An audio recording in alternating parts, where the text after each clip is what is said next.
রাম ঠাকুরের আশ্রিত বর্গদের মধ্যে সমন্বয় সাধনের জন্যই আজকের এই সভার আয়োজন।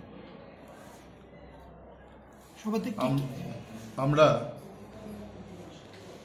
যখন ঠাকুর পরিবারটা ছোট ছিল, তার পরিসর ছোট ছিল, বিভিন্ন রকম শৃঙ্খলা আনতে গিয়ে এখন নিজেদের মধ্যে শৃঙ্খলার বার্তা দিয়ে আমরা এই পরিবারটাকে একই মালা গাঁথার মতো একই মালাতে গেঁথে রাখার প্রয়াস নিচ্ছি।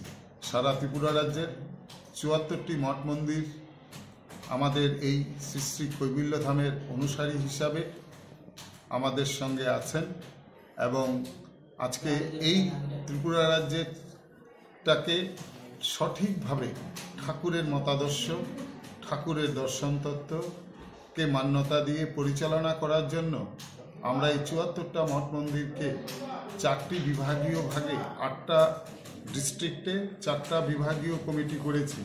সেই ৪টা বিভাগীয় কমিটি থেকে একটি সেন্ট্রাল কমিটি তৈরি করে গেছেন আমাদের বর্তমান মহান্ত মহারাজ শ্রীমৎ কালীপদ ভট্টাচার্য, যিনি পাহাড়তলি কৈবল্যধামের ৭ম এবং বর্তমান মহান্ত মহারাজ। আমাদেরকে এই যে পরিকাঠামো তিনি তৈরি করে দিয়ে গেছেন, সেই পরিকাঠামোতে মূলত ঠাকুরের সেবা পূজা, শ্রী শ্রী ঠাকুরের দর্শন তত্ত্ব, এই বিষয়টা যেন আমরা সঠিকভাবে পালন করতে পারি, সেই দিশা দেখাবার জন্যই আমাদেরকে একই ফ্রেমে বাঁধার চেষ্টা করছেন।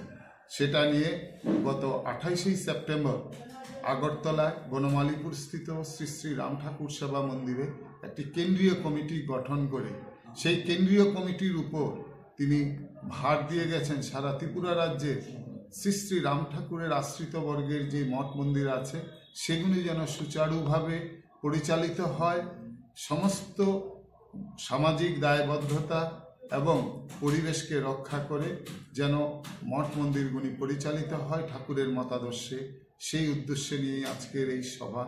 এই সভায় উপস্থিত হয়েছেন ত্রিপুরা রাজ্যের মোট ৭৪টা মঠ মন্দিরের অভিভাবকবৃন্দ।